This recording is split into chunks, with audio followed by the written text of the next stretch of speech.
cargando. ¡Ajá!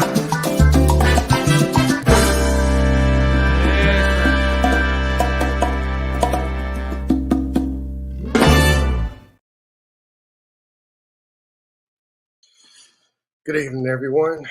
Once again, I'm looking quite tasty for all the single ladies out there, and for all those professionals who want to just give some money, who want to donate, or who want some tips on how to look like me.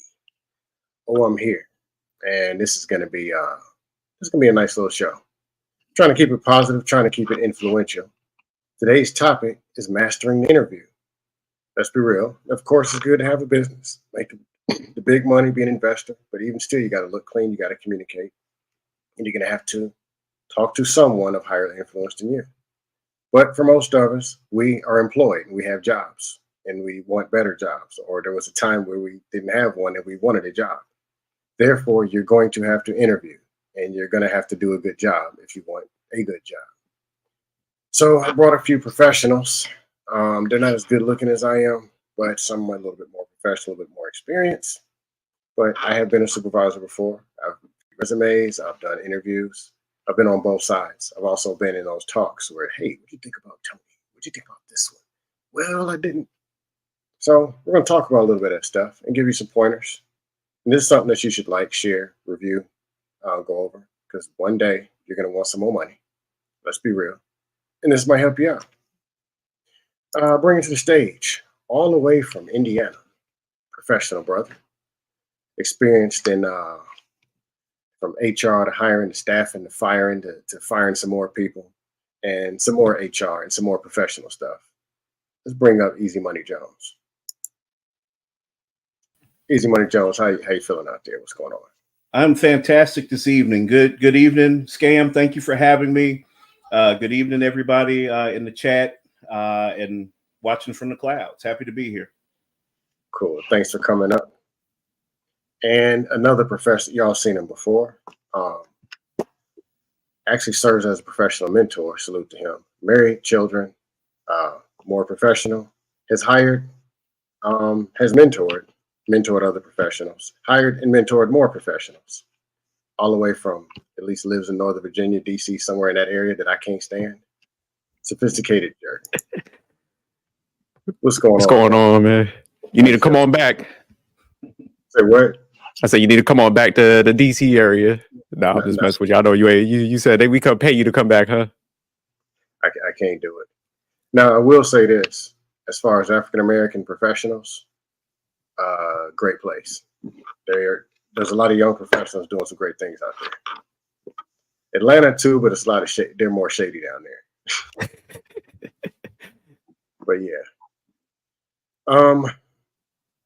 Briefly, y'all want to tell a little bit about your experience in this topic, just interviewing? Yeah, no, I was listening to what you were saying, and I think this is definitely I say important skill that people need to kind of like start getting comfortable with, so it's just one of those things like definitely after, people break down different things, take what you can from this, because marketing yourself for a job is definitely critical. Like you said, everybody's not going to be a captain of industry, be able to set, up their own business. At one point, you're probably going to have to work for somebody. So definitely, take whatever nuggets you can from whoever, apply that to your life and definitely, listen up to this. I can't just show up and just be the CEO and just make what I want to make. Everybody. Nah, I don't work like that. You're probably going to be in the mailroom for a minute, Yeah, and a little bit your experience in this. Yeah, so my experience, currently I'm in a executive role. So, I'm hiring other like directors and even other executives, but started off, like you said, like first line management, working up my way from a team leader and stuff like that. So I have various roles. So, definitely hiring people, I'll say, for multiple areas, whether it's like assistant type roles to worked in pharmaceutical companies and stuff like that. Overseeing that, worked in IT. So, I have a lot of experience hiring for, like, I'll say, different expertise in different fields and stuff like that. Federal government too. So pretty much you know what you're talking about. I hope. I could pry a little bit, but never no expert. That's what I tell people. Yeah, easy money. Want to share any, if you want to share your experience, your background in any of this topic? Yeah, so been in HR now nearly 20 years. I know I don't look it. Well, maybe I do. I don't know. But yeah, I've been in HR nearly 20 years, and I've literally been in every industry from government to light manufacturing, to heavy manufacturing, to foundries, to beverage. Like I've literally been everywhere. I've probably interviewed over 1,000 people at this point in my career, for everything from janitors to sales executives. So everything from $8, $9, $10 an hour to $250,000 and up in terms of positions. Done some collective bargaining. I've negotiated contracts of written language that's still in contracts today. So I've done a little bit of everything from an HR perspective, and I would do it all again. Cool. I'll just keep my experience vague. I've done more interviews than been on the other side. I was a supervisor once, but I have worked partially. Part of what I supervised was HR. So I was in those meetings, in those conversations. My mentor supervisor was HR. My supervisor was chief of staff, who had an HR background, and I had a lot of friends who were HR. So I fairly know a few things, but I'm not the best. I got some experts on the panel. I'm going to show y'all something. Just give me your opinion, what you think about this. Of course, as usual, I struggle with StreamYard. Let me know when y'all can see the screen.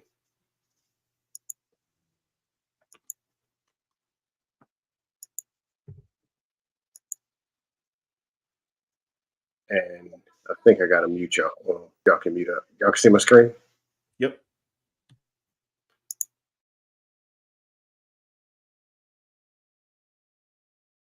I have a guy.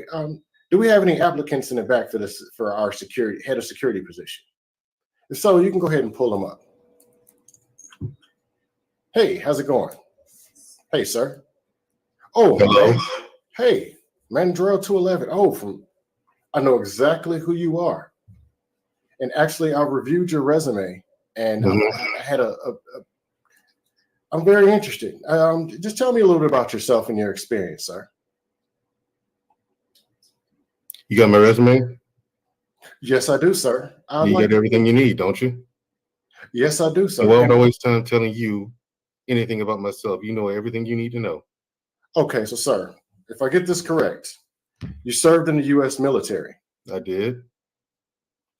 Not just infantry, but special forces. That's what it says. You can bench press or have bench pressed in your prime over 400 pounds. Is that correct? I have. You reached the rank of staff sergeant. You led a platoon of lots of soldiers. You led a team, and that team was very successful in carrying out its missions. Always. Always. And we're successful in everything we do. Successful in everything you do. Okay. Tell me about your company. What do you have to offer me for my skill set? I don't waste my time here. Actually, sir, speaking of your skill set, we have a short video that was sent by a previous employer showing some of you in action. Admin, can we show that clip of him working with his last employer? I believe this is you trying to catch this is you when you worked for Weak Arm Security. And I understand you outweigh that guy by a good, 50, 70 pounds. It looks like 100. Okay. And this was you. That wasn't me, man. That was Larry. I don't believe Where you get that? Continue playing it. Where'd you find this? That wasn't me, man. That was Larry. No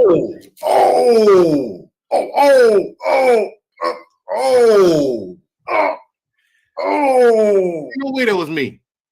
You can drop it. You can drop the video. Drop the video. I don't believe. There ain't no way that was me. No. Where you find that at? Yeah, I believe. Not only that you. Where did you get that footage? I got the footage from your previous employer. This is a breach of national security, sir. Actually, that gentleman off camera, the dude kicked his ass, and at the scene, we found this, a size 13 shoe we had to pull out of his ass with some pliers. Man, That wasn't even me, man. That wasn't even me. This? I'm the hardest, no nonsense dude you know. Ain't nobody better.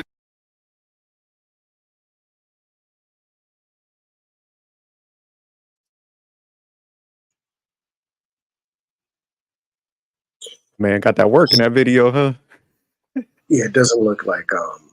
Unfortunately, we went another way after the interview and decided to select another. We decided to go a different route to select another candidate. It was unfortunate, but just some goofy humor. But also, we got in the back. We got another professional, quite experienced. Another one is uglier than me. We got Manic Genius. What up? What up? What up? And you mind sharing a little bit of your experience just in interviewing HR, anything related, or even being an interviewee? Yeah. I'm just getting on. I have responsibilities on my child.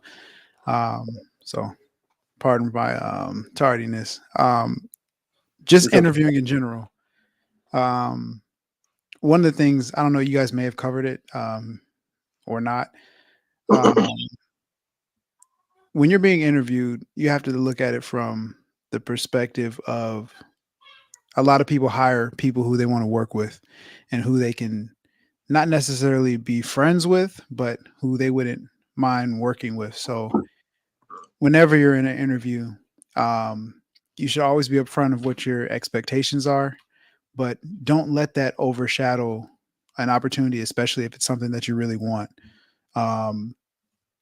You want to speak more or less to teamwork, even if it's a relatively technical job, because you can always find people with technical skills, and a lot of people tend to highlight that. But when you show that you're a team player, in the long run, that's going to be a lot less headache for management, and speak to your ability to get the job done. So a lot of times people try to get super technical, and that's good, especially if you're in a tech type of industry, but you got to have to factor in the human component and just being able to work with people and smile, be very presentable, and kind of just showcase your whatever skills that you have. So Yeah, we're gonna go back to like I said, I'll probably cover most of the first part. yeah. We'll talk about before you even get within your resume. You got an interview Tuesday, 7 o'clock. Preparation. That's one of my big things. I'll cover most of it. Number one, proper attire. If it's a warehouse, you might not want to wear a 4-piece suit. Find out what's appropriate for what the position is. If it's professional, you want to look as professional as possible. But prepare your attire. Don't be scrambling, ironing your suit 30 minutes before the interview. Be prepared the night before, 2 nights before. Yeah. Already picture yourself wearing what it is. Look yourself in the mirror with it on and say, okay, that's me. Fully prepared. Another one, if it's in some part of town, you just moved to that city or you don't know where it's at, drive the route the night before if it comes to it. If it's a metro area, maybe take the metro. See how long it takes. See which way do you come out the metro for y'all DC people. Like LaFont Plaza got 4 or 5 different exits. Yeah. First time I went there, I couldn't figure out how to get out or which exit do I get out to get to the place. Yeah. But some of the stuff matters. Can you park? Or do you want to get there? I got 15 minutes, but then it takes 30 to park. Because you can't park in this slot. You got to park 6 blocks up the street somewhere. Like be fully prepared. And most important, your mindset and your attitude. Picture yourself already having that job. Smile, look yourself in the mirror and say, I'm about to do this. This is the job I'm supposed to be at, and have that in your mind. When I'm driving, I always play Cool in the Gang, something upbeat, disco, something positive with no cuss words in it. You don't want to be repeating cuss words in your head on the way to the interview. That's what I'm going to slip out in the elevator. For some stuff, preparation. Then you need to know that the interview doesn't start when the interview starts. Sometimes it starts prior, when you meet that receptionist, when you meet the person in the hallway. So you're going to level 4, and somebody pushes 8, you slap their hand away. Hey man, come on, man. And when you get to 4, you find out that dude is the director or is the HR person right up under the director. Yep. And he goes and brings the sandwich. And look, hey, that's him from the elevator. Just like that, you're out of here. Yeah. Hey, Scam, on that, I actually got a story about that. I actually got a job that way, like kind of, that level of preparation, like you talked about, just being nice to the people around you. So a few years ago, I interviewed for an HR director, not director. I wish. I needed that money back then, but it was an HR manager position. And I showed up, I was polite.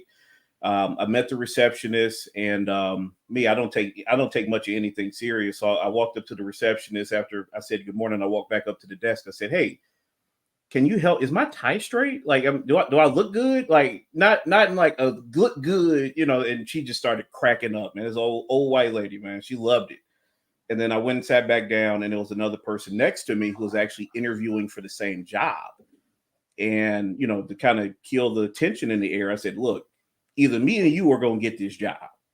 And if they like you, great. If they like me, great. If not, I got other interviews. Like, I wish you nothing but the best. If there's anything I can do to help you, let me know." Then I go in there, kill the interview. And this is all relevant because I get the job and the receptionist ended up working for me. So like when I got my staff, she was on my staff and she remembered me from the interview. And, she loved me from the interview and we had a great working relationship. And then the person that I interviewed against ended up getting a different job and I had to work with her really closely. And because of that connection we made at the interview, we got along really good.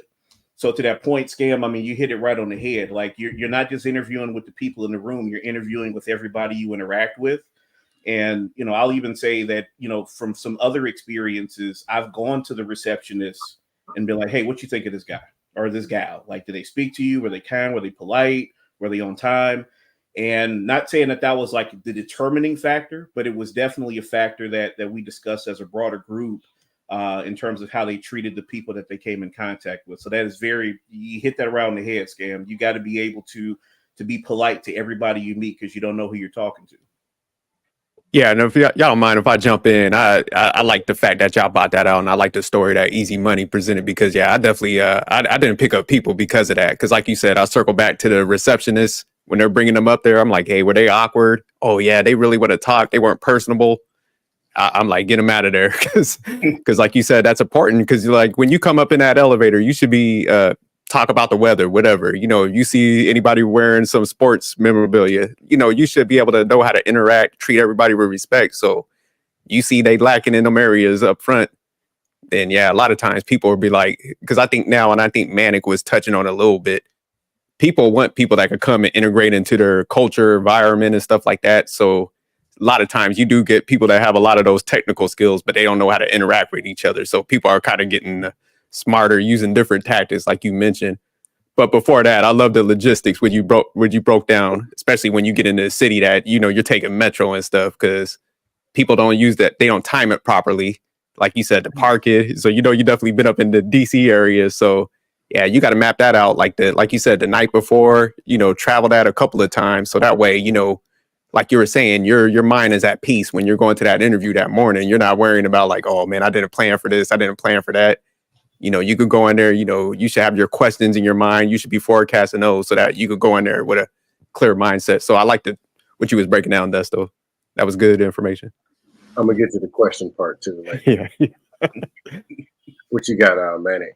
I was just going to add really quick also, like, I love how you spoke on preparation because the interview does start before the interview starts. And one of the things I think is very important to understand whenever you're doing any type of interview is to understand the mission. And that's as simple as going to whatever company, website, organization, if it's a government agency, going to their and reading their mission statement and finding the specific bureau or branch or division that you'll be lining up with, and reading and just getting some background on that. And a lot of times they'll highlight their directors and, read up on those people and study them. Because when you come there with that information and that preparation, I'm wearing a Cowboys jersey right now because we went 40-0 to the Giants. But stop rubbing that in. If there was a director that says big Cowboys fan and stuff like that, so I mean, I could easily come in and I'm interviewing with the director and just being like, yeah, I mean, I really like this job, and I'm just tell us a little bit about yourself. Like, hey, I'm a diehard Cowboys fan, and we just spanked the Giants recently, 40-0. And I mean, that's a talking point that Scam, you got a booting system over here? now I said, you got one of those booting systems we can get them out of the panel or something? Let me guess, you're a Giants fan? Yeah. Rough week. Yeah, he knew it was coming. But after all the interview, all the technicalities, you get a little bit of your personality. Once you can make it personable, now they're not just interviewing another candidate, they're interviewing, a person that they can relate to, because, there's that connection through sports. I look around when I go into any type of person's office, like I'll see people that have dogs. I used to watch Animal Planet a lot, Dogs 101, so I could look at a dog and tell you the breed. So that's one of my little tricks. I went to it. I was like, is that a Labradoodle? They're like, yeah, you have one too? And I was like, no, I just always liked them because, they're hyperallergenic. And I started spitting Labradoodle facts. She was just like, oh yeah, you should really get one. And she showed me her dogs, and we're not even having an interview at that point. She was talking about her personal life, and we're building that type of connection. So yeah, you have to find a way to change the dynamic, because everybody's going to come there and be able to spit their facts, or not their facts, their credentials. So finding that common ground and making it personable is crucial. And you can do that through preparation, the night before, the week before. It just depends on how in depth you want to get. Oh, and then real quick before we move off the prep, I'm sorry, Scam, if it's okay. I'll be brief. So on the preparation side, make sure, for the love of everything holy, you're using a plain vanilla or a professional email. A few years ago, I had a person apply for a job, and the hiring manager called me and said, come up to my office. And I'm like, oh, what the hell? So I went up, and he's like, hey, I didn't want to talk about this over the phone or send an email. And I know that there are things that we can't discriminate for, but this has to be one thing. And he shows me the resume, and the resume has an email address where the person has their gang in their email name. It's like, like Vice Lord, 6969 or whatever. And I said, nope, that's perfectly okay to discriminate on. And we threw his resume in the trash. And the problem was, he actually had a decent resume, but we don't, not that we were GD or anything like that. We just weren't messing with the Vice Lords like that, Easy. That's funny you say that, because I was just telling somebody, I was like, change that email, because it was some slang type stuff, and I was like, man, it should be your name, or flip your last name, first name, something with a letter. Keep it basic. So I like that you brought up that point, because yeah, people do look at all that stuff. They looking at it holistically, like you said, and those small things you would think that don't matter is what's going to actually get you out the door. Because like Manic was saying, everybody's going to come in there pitching credentials, so everybody's looking for the minor things now. So a great point. Yeah, simply put, and then I'm gonna let you close out. So you got to run, Jerk. I know you got to run. Simply put, a lot of jobs, they can teach you how to do the work. Now, if it's technical, it might be a little different. But the other 80%, 90%, they can show you how to do the work. They want to know, do they want to fool with you for 8 hours out their day, every day? They got to deal with you for 40 hours. And I'll say this even, let's just take the dust panels, for example. There's people that we can't even take for 5 minutes on a dust panel. Nobody want to hire them, because you have to deal with that every day, just them as a person.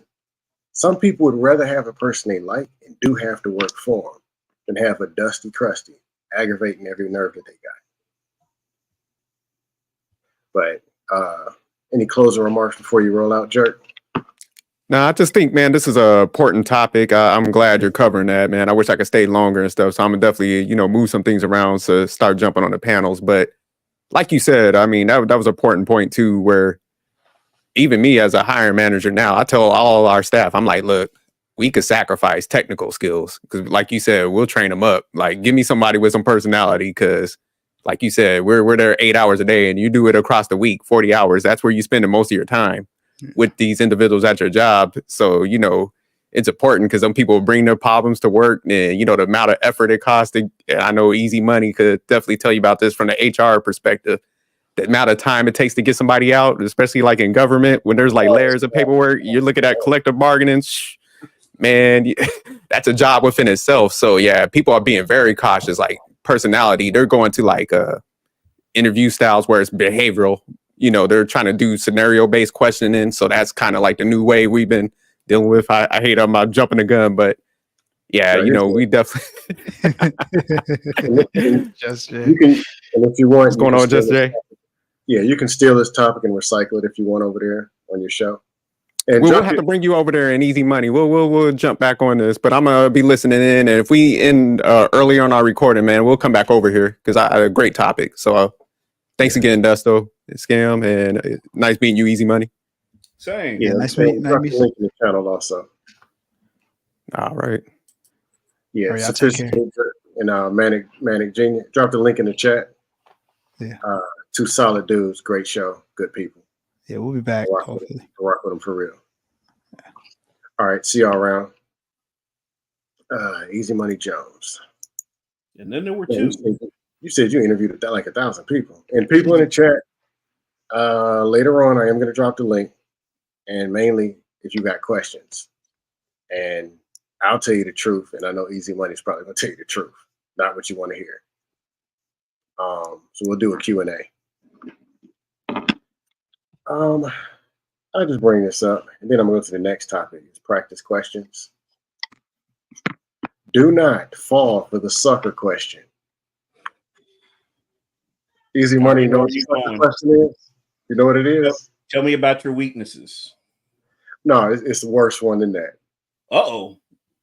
Wait, what you got? Do you have any problems finding the building? That's the sucker question. Don't fall for the sucker question. Hey, did you have any problems parking? Did you have any problems finding the building? Man, it took me 3 hours.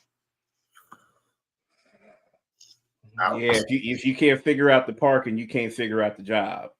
Man, it was difficult to get here. And I only live 10 minutes up the street. Yeah, we're going to let you be the manager. Right. You can't even find the building. I don't care if you come in there sweating to death. You better lie. Oh, that was a piece of cake. Mm-hmm. You better lie. Yeah. Yeah, no problem at all. Nothing. You guys validate, right? Yeah, come on. Don't fall for it. Couple other ones. I know they mentioned it. The mission statement, or what do you know about this company? What do you know about this position? Did you do your homework? Do you know what the hell you're applying? Easy translation. Are you just trying to get some money and just show up and work anywhere? Or is this what you're looking for, found, and you understand what you're getting yourself into? You know what, though, Cam? Depending on the position, I've actually appreciated the honesty of people who say, yeah, I'm just here for the check. I heard you guys pay well. Heard you guys are a good company. I'm here for that. And especially when I worked in CPG, which is consumer packaged goods, like food, beverage, and all of that. When I worked there, like, we got a lot of people in there like, hey, what do you know about our company? You guys make this, and they'll be like the other company. So like if it's like Pepsi, they'll tell me a Coke product. and you got to correct them. But I mean, the fact that, you're willing to at least be like, hey, look, I hear you guys pay good. I hear this is a good job. I'm here for that. For somebody pushing a forklift, I'll kind of allow it, even though I'll give, more preference to the person with the better answer.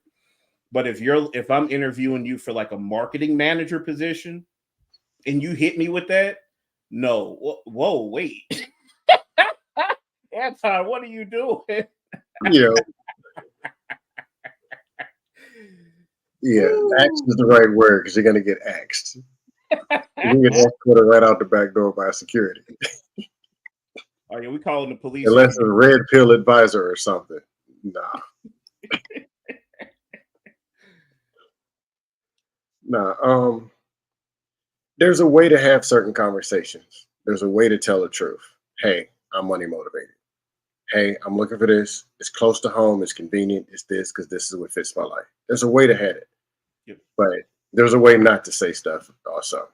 I won't go in that much detail with that, but it's good. The higher you, I put it this way: the higher up you go, the more background and the more they want to know that you are a fit for the company.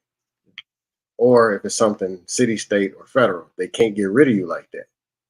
If it takes 3-6 months to fire somebody, they really want to know that you're an actual fit for the position and not just somebody clicking buttons and throwing resumes and interviewing. But it's always also a good look. Yeah, I noticed this company is strong in this and weak in this, and I think I can come and I could apply this skill to get this result. It's a good look. Yep. Like, yeah, this is the number 2 accounting firm in the district, and I work for number 6. And you see where I'm going? Yeah, kind of sounds good. Don't just talk some stuff. No, and actually, Scam, just real quick, to your point, just showing knowledge of the company and showing interest can take you a long way. And that's, being honest, that's how I ended up in HR and ended up in the position that I ended up in at the beginning of my career. So, like, just 30, I'll try to keep it to like 45 seconds if that's okay. You can tell me no, it's your show. No, go ahead. Yeah, so I was a young, dumb college student. I showed up at a job fair and said, hey, y'all got some HR jobs, right? And they're like, sure. And so I talked to the person, interviewed with them a couple days later, had a great interview, and they came back and told me that, hey, you don't have a master's degree, we can't hire you. And I'm like, I'm just wasting my time. I'm like, no, I'm not accepting that. So I hit the person back and I explained, hey, this is why I'm qualified. And then I threw questions in there about the company, like, hey, I heard about this within your industry. What do you think of it? And then I emailed her a week later and like, hey, I see that your competitors are doing this. What are you guys doing to keep pace? And she finally responded back and said, hey, there's another recruiter coming. Talk to them. And she was specifically at the school to recruit for MBA students. So I went and met with that recruiter, killed the interview. She told me, hey, you're great, but you don't have a master's degree. I can't hire you. So I hit her with some questions and emailed her. 3 weeks after that, I get invited to the worldwide headquarters to interview. And so I'm there. My first interview was crap because the interviewer didn't want to be there. And she straight up told me from jump, like, hey, I just got back from vacation. I don't want to be here. Let's make this quick. And I'm like, well, okay, cool. So, I do my thing. And then the second interview I had was with the guy who ended up hiring me for where I went to. And we had a good interview, good conversation. And that's ultimately how I ended up in HR, was through just asking a question and staying, persistent, even though they kept telling me no. Tips as secret. With federal and other places, a little different, but private industry, they can hire who they want to hire if they want to do it. Yep. Y'all heard that? If they want to, they can. Even in government, with government, a lot of stuff is a little bit of being.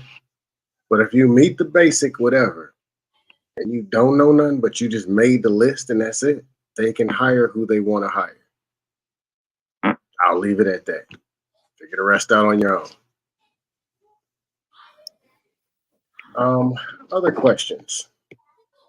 And I say this when I say these questions, not to go all in detail, but the bottom line, don't stutter these questions out. What are your greatest strengths and greatest weaknesses? And somewhat, however they say it. What's your greatest strength? What's your greatest weakness? Is that a new question, Easy Money? Did that just come out? That's been around since the wheel was invented. It's kind of a flush out question, because what happens is most people go in depth about their weakness and they don't focus enough on their strengths. Like, you'll be surprised how many people sell themselves short in the interview to where they'll be like, oh, I can't, you know, I'm not on time, or, you know, oh, I don't proofread well. Like, you'll be surprised at the things that people tell you when it comes to the strengths and weaknesses. And honestly, it's a trick question because we all have weaknesses. And the way that you don't want to answer that is, I have no weaknesses, or my weakness is I care too much. Don't do that, because you're not going to get the job. Don't say you care too much. The way you handle that question is you take a weakness that you recognize is a weakness for you or has been a weakness in the past, and you talk about how you've overcome it. And you give an example of how you overcome it. So if you recognize that way back in high school, you had an issue with time management, while I was in college, I did XYZ to keep myself on time. In my first job, this is what I did. And this is what I still do now to this day to make sure that time management isn't an issue for me. You nailed it. Because that was a very almost, but the worst thing is, tell me about a time, tell me about your greatest strengths and weaknesses. Blah, blah, blah, blah, blah, blah, blah, blah. Like you didn't know the question was going to be asked. Yep. It's the same one. I'm going to give you a brand new question, Easy Money. Nobody ever heard this question before. Tell me about a time when you had to deal with a difficult coworker, manager, or a customer. Let me guess. That question just came out last week, 2023, right? That's new? No, sir. Matter of fact, I actually asked that question in the last panel interview I did. And you'll be surprised at how many people botched the question. Because ultimately what we're trying to get to, and actually the way we asked the question where I'm at now, which I won't divulge, is tell me about a time that you had that you had to build trust with a coworker. And then it turns into, well, you know, me and this person didn't get along, and you know, we had to like meet up in the break room and had a discussion, like the Beat It video and all this other stuff. And it's like, no. What we're trying to assess is, how are you within resolving conflict or the potential of conflict? And the best way to answer it is, hey, you know, I met a person, you know, we didn't hit it off instantly. You know, I found out that, hey, they come from a place where they think that, you know, my position, you know, is out to get them. And so I had to go out of my way to go and build trust. And I went out of my way and bought them cookies one day to say, hey, I'm not your enemy. I'm your friend. I want to help you. Like, that's what we're looking for. How can you be proactive in sensing a potential issue? And then how do you resolve it? We're not looking for, you know, the person that you had to fight in the parking lot. And you'll be surprised at how often that happens. This is another question where don't act like you never heard and didn't know that question was coming. Some of them are the same questions. Yeah. Sometimes where I've worked and where I've interviewed, they'll tell you, we're going to ask you a series of 5 questions. We're going to ask you a series of 10 questions. Out of the 5, when they do 5 questions, 3 of the questions are strength and weakness. That's 1. There's usually 2, 3, and 4. Time when you had to deal with a difficult coworker, manager, customer. That'll be in the middle. And the other one is, tell me about a time you had a tight deadline or multiple tasks and had to. They're going to ask you these questions. What do you do? For a week, 2 weeks before, get 3 or 4 stories in your brain and practice them. Pretend like, hold on a second, let me think about it. Pretend like you're making up fresh in your head and knock them questions out. All 3, if I were doing a panel interview, all 3 of them questions I'm going to ask somebody. I would just tell you straight up. And if you're stumbling like I never asked it to you before, you didn't prepare for an interview. You better be 22 and interviewing for your first job ever. If you're 30 and it's mid-grade, if you're stuttering, lack communication skills or lack preparation, or the answers that you're given, I'm looking for the person that you are in those questions. And one more thing and I'll move on. Tell me about a time we had to deal with a difficult coworker or manager. The last thing I want to hear, man, my manager sucked. He was a jive turkey with no gravy. He was sorry. You just told me, okay. So if I hire you, that's what you're going to do. You're going to get on the job, start talking about me. I want you to tell me about a problem that you solved. As a supervisor, which I was a first-time supervisor, they give you a stack of unrealistic expectations and a stack of problems. And then they walk out. I want people who can take them problems off so I can play solitaire. Or so I can focus on a bit. Don't blow them questions. Don't do it. What do you know about the other one that I'll add? Oh, I'm sorry. go ahead. Yeah, the other one I'll add kind of as an addendum to that, difficult customer is tell me about the time you failed. So at my last employer, that was one that was standard in our packet for like managers and supervisors. And, the key to answering that one is not so much that you failed, but where you may have slipped and then how you recovered. What we're trying to assess is, hey, everybody's going to fall short at some point, but how do you recover and how do you still carry forward? And like, do you own the mistake? Do you, do you like come up with the plan to come, to come around on the other end and be successful? And then do you also then make a plan to where you don't make that same mistake again?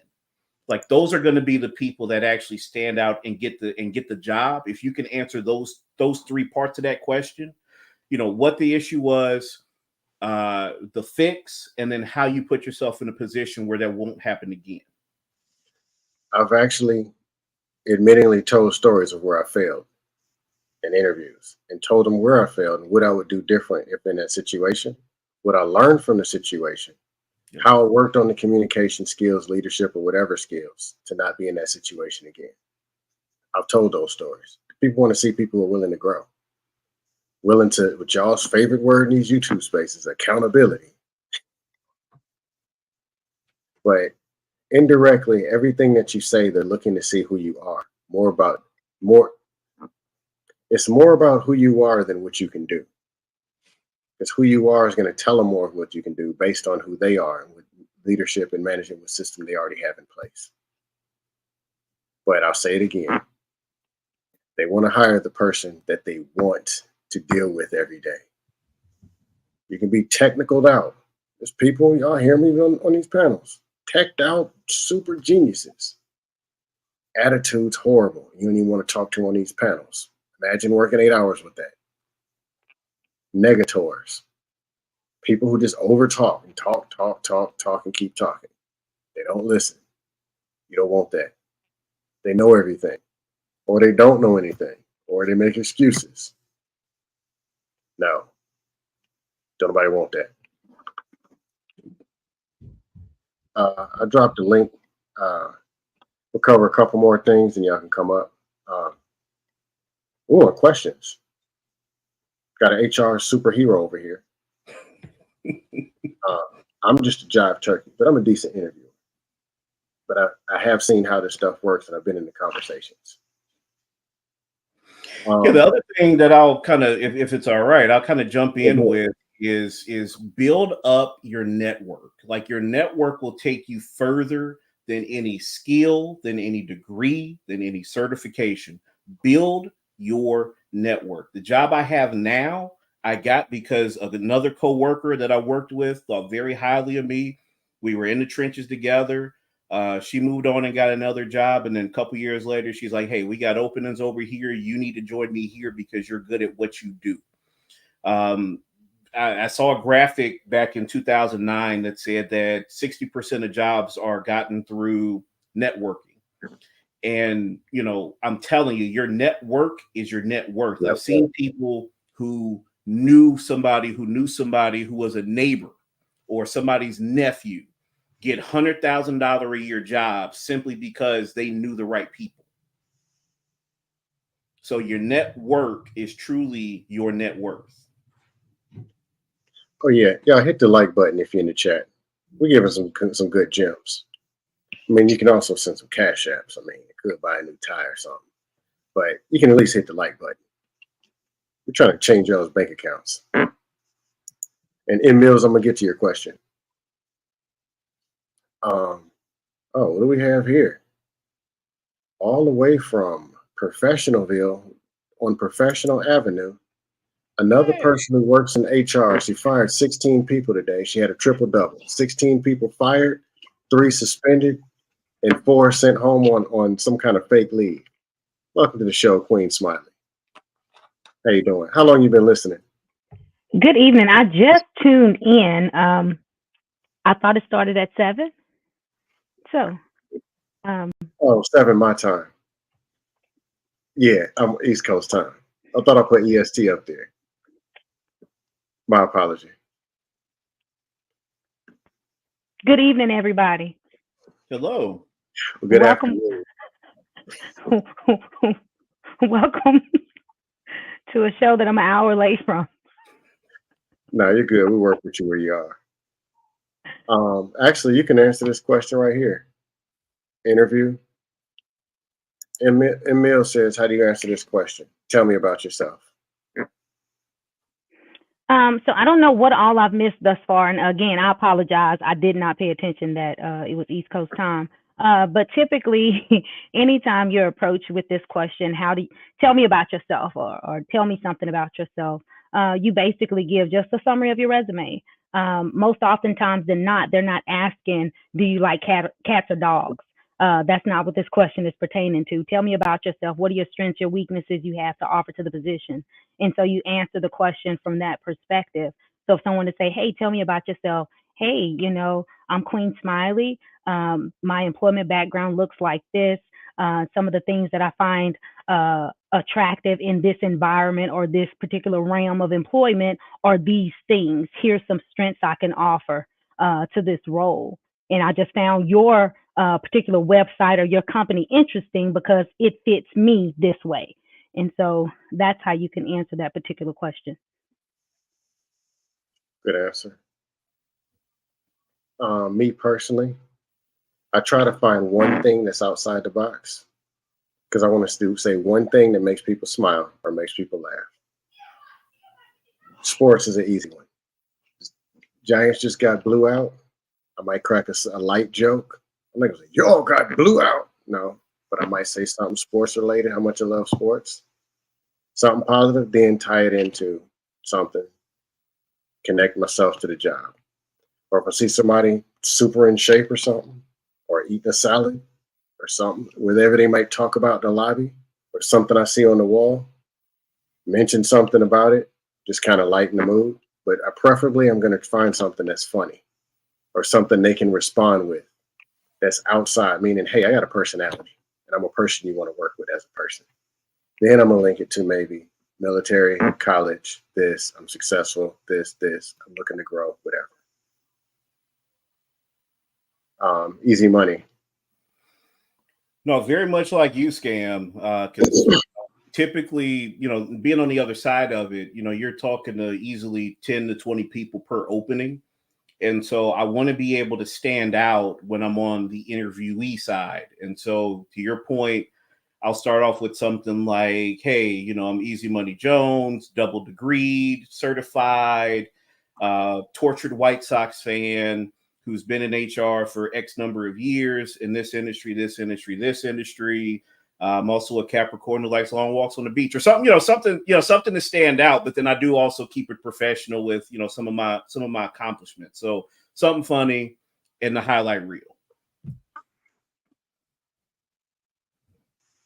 But the Capricorn who likes long walks on the beach, that gets him every time. And I always let them know, to all the ladies out there, if your man ain't loving you right. Always in every interview with that. Every time. Always get it. Yeah. End up in HR's office in the yeah, anyway. Just some basics. Then Q&A. Ask whatever questions you want. And some people pull up, ask your question. We got the pros up here. Smile. Oh, go ahead. Sorry. You need to be positive. I don't care if you're a negator, your bank account stinks. Can you be positive for 1 hour? I got you, Jed. I'm gonna put you up in a bit.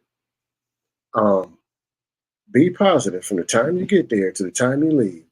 Wait till you drive off the property Then have your nervous breakdown and throw your suit out the window. But for that whole time, maintain positive confidence, whatever. 1 hour. That's it. Just be an actor for that short time. Another one, think in your mind, what do they want to hear? This is where your emotional intelligence and empathy come in. Prior to the interview, if I were a manager, I would want a person who, and start answering those questions in your mind. Put yourself in the seat of the manager. What do they want to deal with? And what do they not want to deal with? Do you know what you're doing? Do I like you? And can I count on you to do the job? It's that simple. Link all that stuff to what you did in the past, to what you're currently doing, and tell them that that's what you're going to do in so many words in here.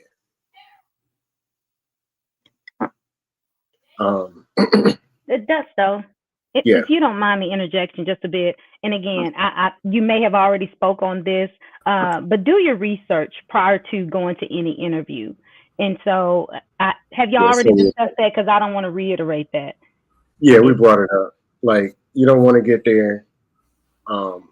There are some basic questions. What's the federal? They ask you what's the mission statement, and you don't. So here's my point.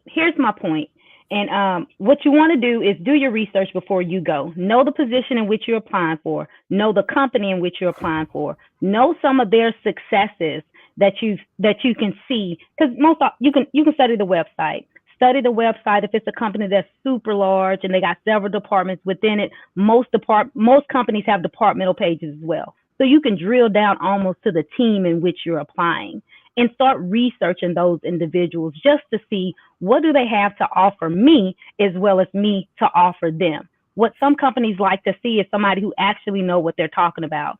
So when you're asked a question, again, you can reference not only what you have to offer, but reference something about the company. That makes you stand out as as an individual who's willing to go the extra mile to do your research, to know things about them. It also gives you an opportunity to ask relevant questions, because at the end of every interview, they're going to always say, do you have any questions for us? Be prepared to ask those questions. Like, what do you see your ideal candidate looking like in this role?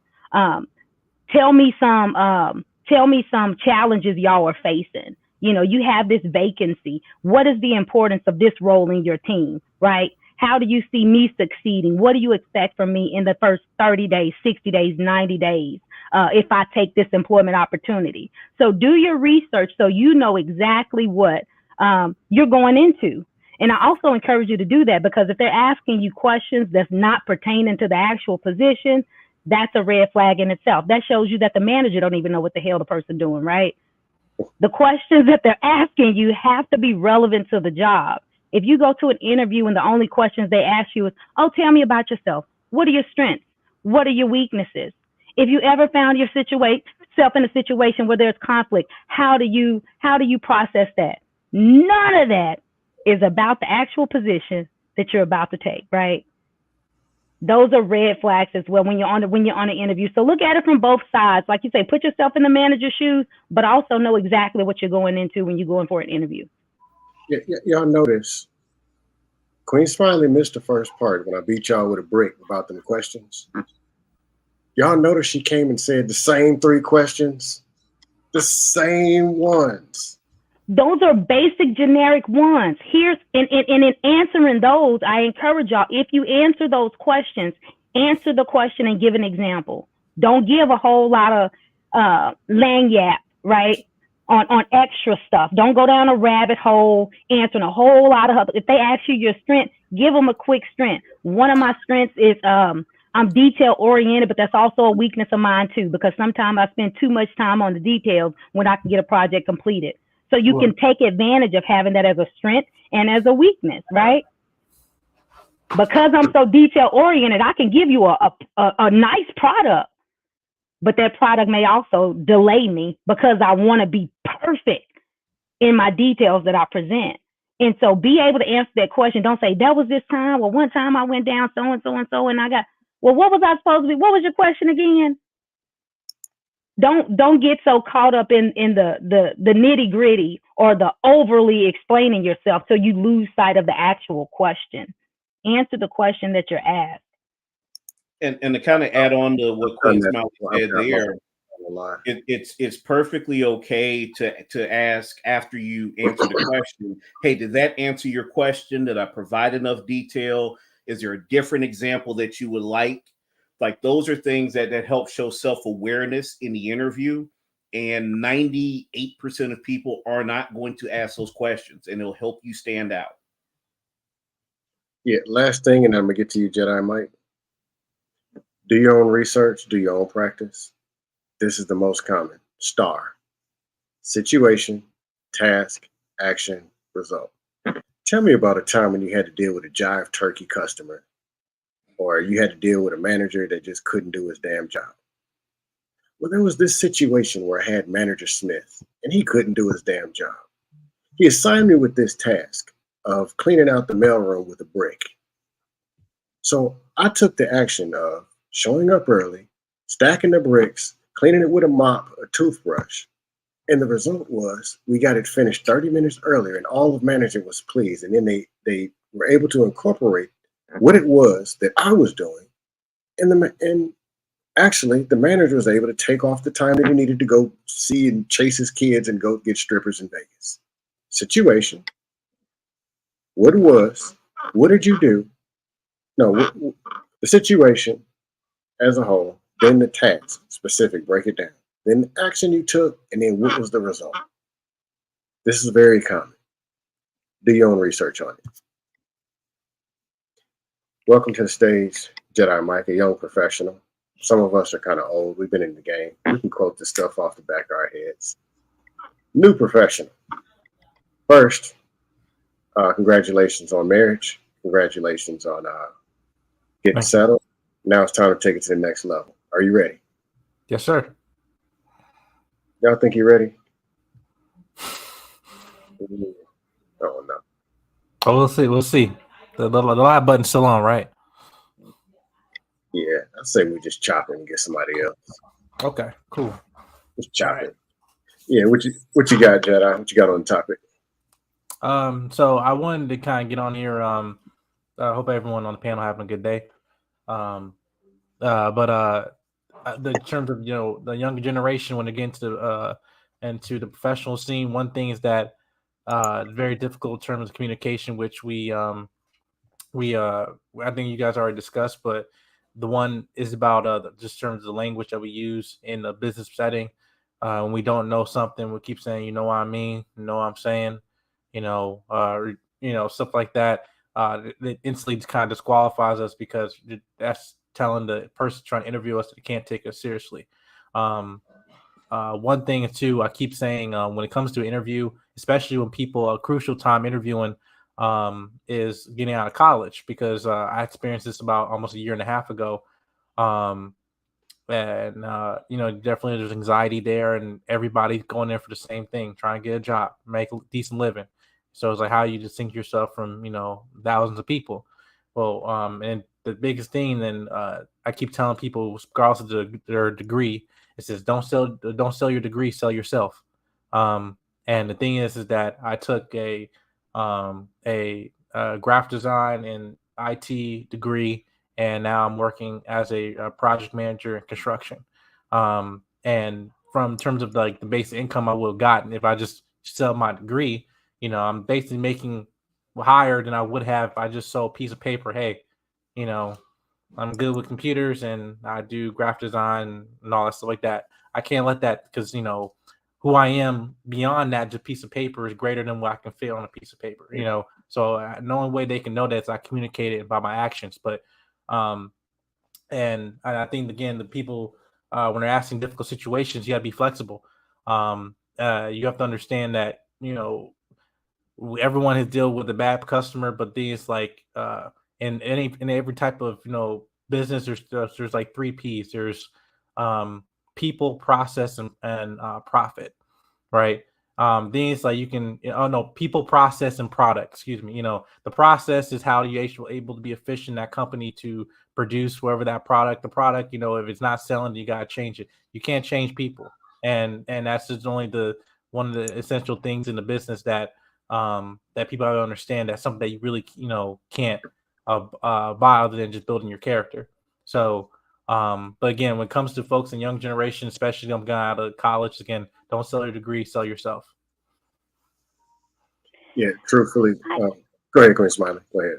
I was just going to also encourage not only just selling yourself, but take an opportunity to study yourself as well. They have this, I guess it's more of a personality survey, Clifton Strength Finders. And so that particular survey pretty much gives you, instead of, unlike some surveys that tell you what's wrong, where am I lacking in these areas, this particular survey focuses on your strengths. And what it does is provide you your top 5 strengths. And you take those strengths and you capitalize on them, right? Because who want to take a weakness and focus on a weakness? 1, is depressing. 2, it gets you nowhere, because if that's just not what you're good at, you're just not good at it, right? So you take those 5 strengths, and that's where you focus your career development. You start looking into those strengths, and then you start finding opportunities for you to use those strengths to your advantage. And so for me, I'm a responsible achiever, woo, relator, and it was something else. But of those things, command. I think that's my other one. That's my other 5, command. And of those things, if I'm in any situation, regardless of what's going on, I'm going to take advantage of that situation, and I'm going to start driving that situation and start making decisions. I'm going to start holding people accountable and hold myself accountable. We're going to get to an end result, and I'm going to get everybody on board with my woo.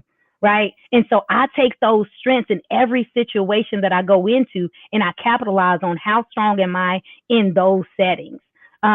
Take an opportunity to kind of dig into yourself and see where you're truly strong at. Start looking for jobs or career movements that will aid you in building those strengths.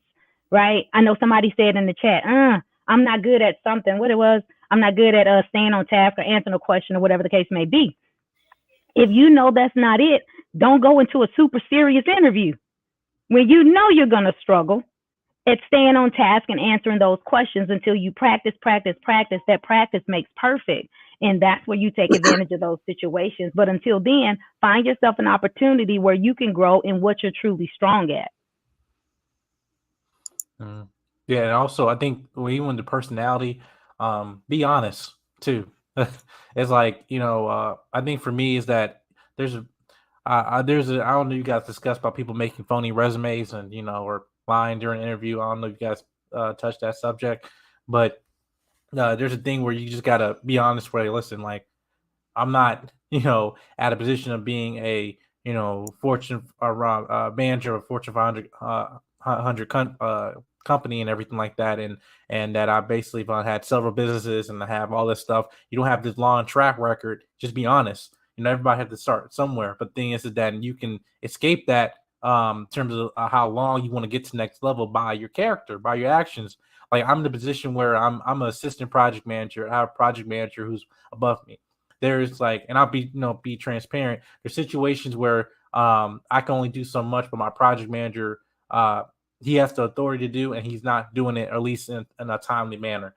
And that's causing a lot of issues with multiple jobs.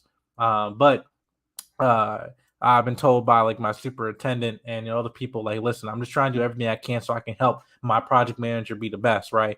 And what they've told me is like, listen, yes, it's good that you want to help your project manager, but also you got to think where you're going to be in the next 2 years. You're not trying to be a assistant project manager forever. You're trying to be in that leadership position. So with that, you have to think outside the box. Anything that can save the company from a couple $1,000 on a construction project, do it. And then when you're able to get that job done more efficiently, whatever, then it's like everyone's just gonna look at the chain of command, like, hey, who's doing what they're supposed to be doing and who's doing what they're not supposed to be doing. It's like, all right, this person, he doesn't have the title of this position, but yeah, he's getting more work done than these folks combined. They see that. And again, it just, you have to understand, just you're only limited by your own constraints and saying, oh, I don't want to do this. I know I'm on clock by the hour, but if you just go above and beyond, like, listen, I come here early and I'll stay here late. People are gonna watch that. You should just be consistent with it. Yeah, going back to the basic. I'm gonna say it again. People hire people. This is something that was taught to me later. A few HR managers told me this. when they're doing a lot of interviews, like it's a position where they're hiring a lot, and there's a lot of positions, and there's a lot of interviewing. They don't like interviewing. It's draining. And some stuff they heard it 100 times. Yeah, I'm gonna do this. Yeah, I got my degree from this. All the degrees eventually at the 4 hours sound the same. The same BS, the same. It's almost like the talking points on YouTube. It's all the same. But a person, a smile, an attitude, something that gets you laughing, something that makes it be like, I remember that person. And I'll break it down and be real. There's interviews that are so garbage that you already tuned the person. It's a 30-minute interview. You tuned them out 7 minutes and they're just talking.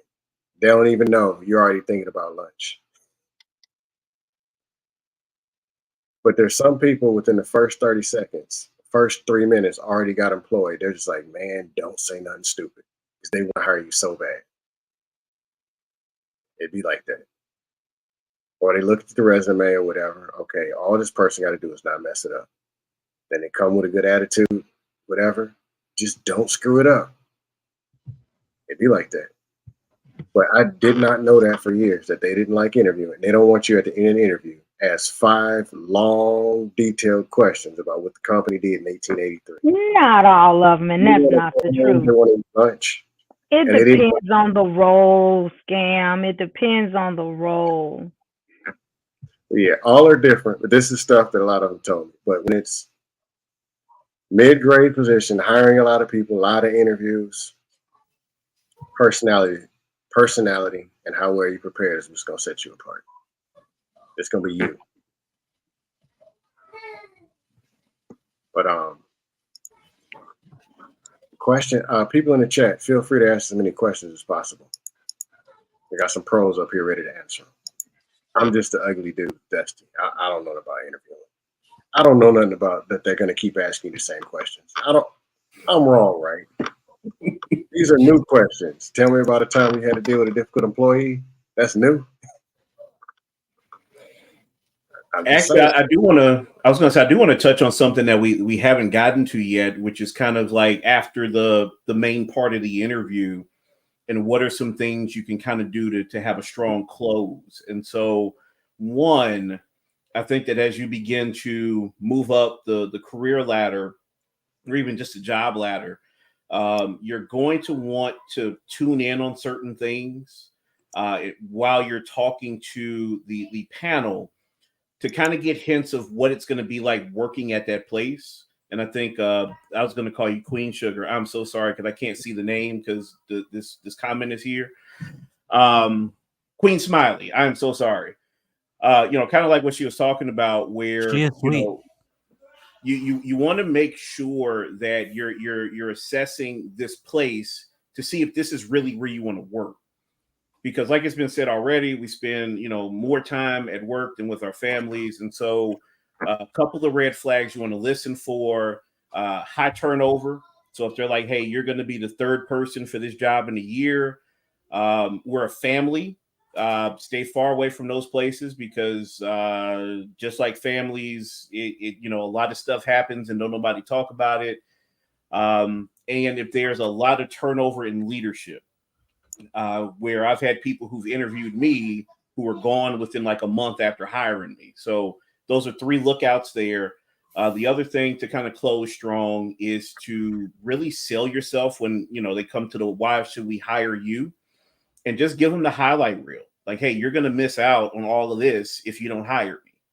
And, whatever all of this is, you need to be able to clearly articulate that to where there's a value proposition to where they actually want to hire you. And then the other thing that I would do is ask them, hey, is there anything that you heard today that would preclude me from moving forward in the process? Or is there anything that you're unclear about or uncertain about that I can clear up for you at this particular point? And again, it shows that self-awareness, which a lot of people lack. And if you're able to kind of ask those questions, even if they don't want to hire you, you're still going to stand out because those are questions that not everybody asks. So you're going to want to. So again, the key to standing out, like it's already been said before, is doing the things that other people aren't doing so that you can stand out as a candidate to where even if they don't necessarily like your experience, they like you enough to talk to you and interview you to where they're like, okay, we'll give this guy a shot. Why not? And if I can just piggyback on that, and then also go back to, I think it was DB had responded to Pookie. Hey, Pookie. It was just while Easy Money was talking, and it went away. I'm trying to find it in the chat. Sorry about that, Queen Smiley. You're good. I was hoping I could catch scam before it went away. Okay, here it goes. It says, Pookie, I agree. I did, but again, a lot of kids still trying to oversell their degrees. A lot of kids also get internships through their institutions, so they don't have real interview experience. And so thank you, Scam, for having this panel, for having this show. I know it was another show that I really wanted to be a part of that I missed. Of course, for those who know Queen Smiley, baseball season is underway, and Queen Smiley love being on the field.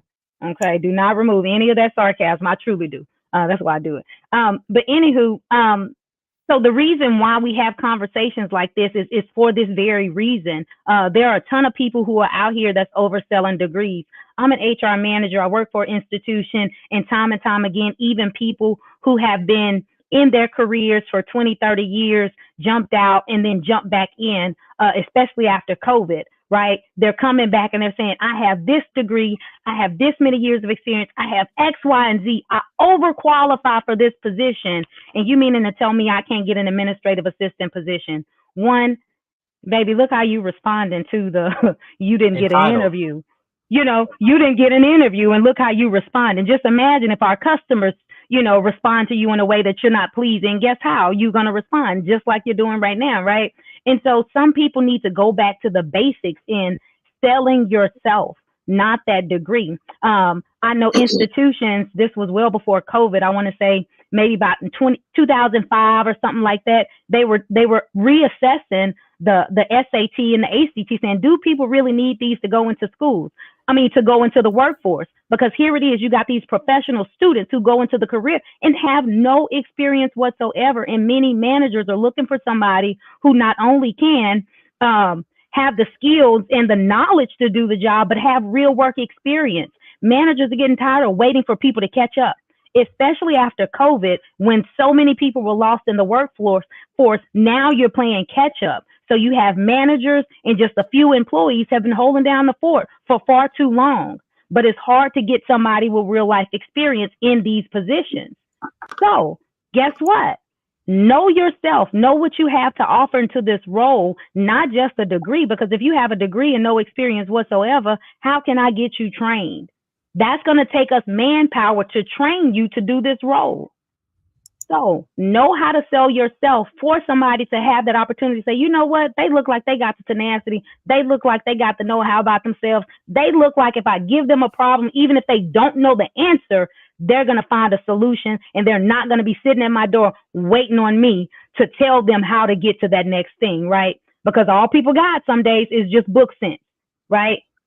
They don't have that common sense that we consider common sometimes, I don't know, but they don't have the problem solving skills to not just look and see, hey, I'm put into this position. I may or may not have clear instructions on how to do it, but I know how to be resourceful and make this happen. And so that's the importance of having these conversations, the importance of going through an interview to where you can get to that next level. So you can make it to that next round of interviews.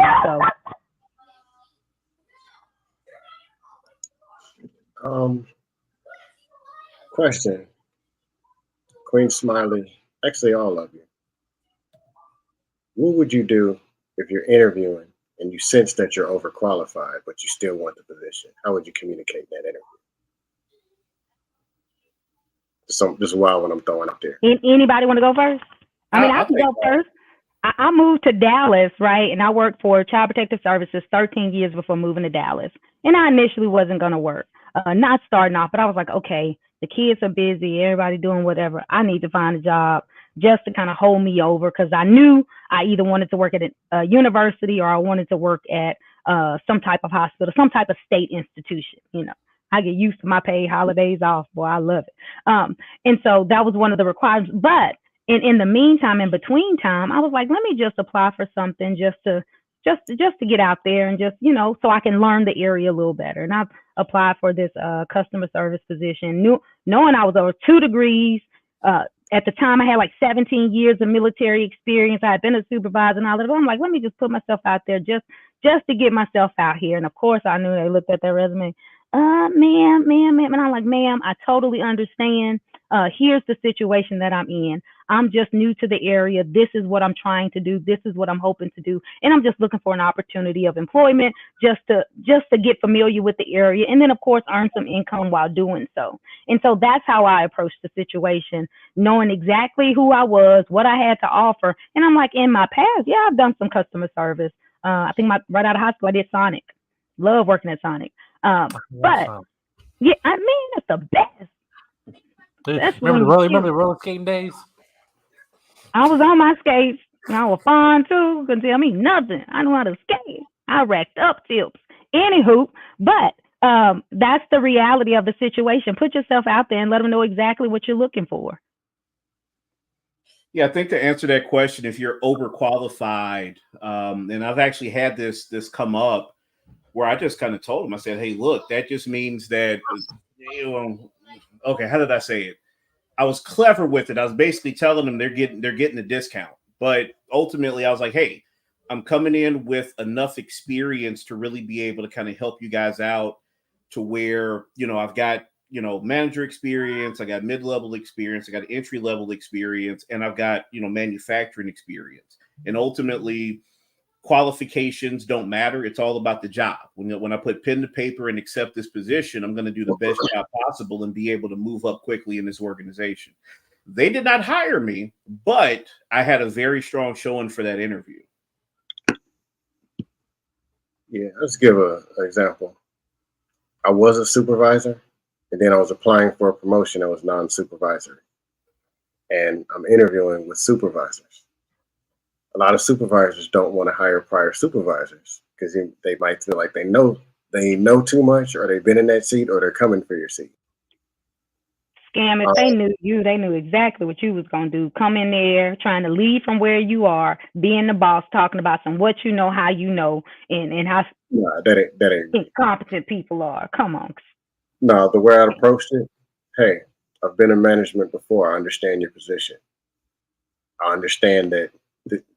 Tell them some things about management, how there's sometimes can be unrealistic expectations, how there's meetings and relays of information at the last minute.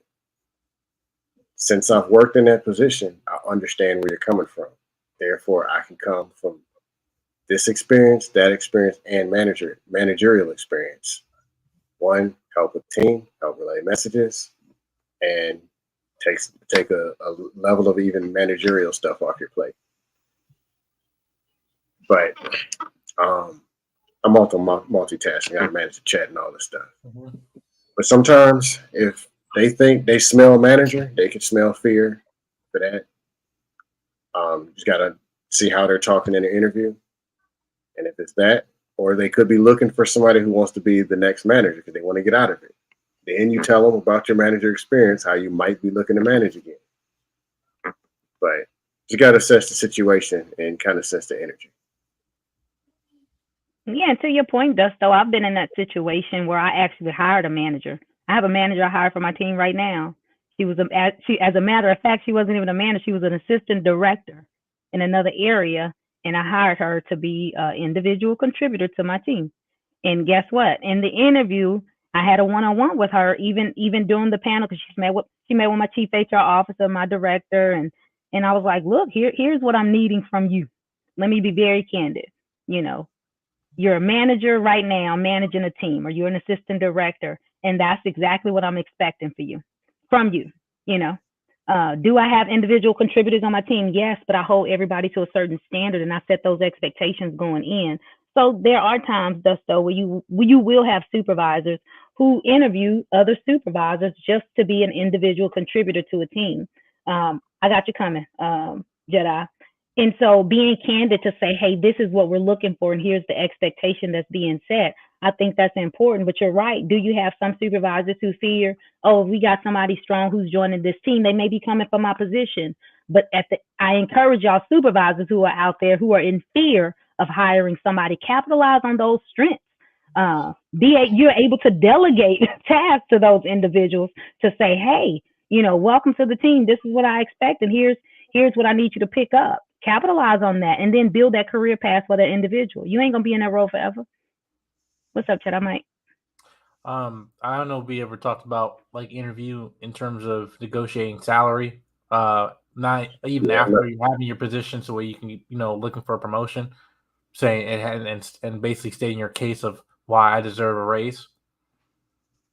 Yeah, I left it open. Some people are like, I'm a form of government. We don't talk about salaries, but it's the private. Queen Smiley, Easy Money. Let me go ahead. I'll go ahead and jump in on that too. If y'all are watching Pay Transparency, if y'all are watching the conversations around pay transparency, this is a big conversation that's happening, not just statewide, but nationwide. So many states are moving to pay transparency. And what that means for a lot of companies is when you have a vacancy or when you posting for a job, you have to include the salary for that job. The government is also starting to do just a little bit of that. But the crazy part about the government, they have tiers that tell you how everybody progressed, right? They have salary ranges and pay tables for those government jobs that tell you this is the bracket in which we can hire.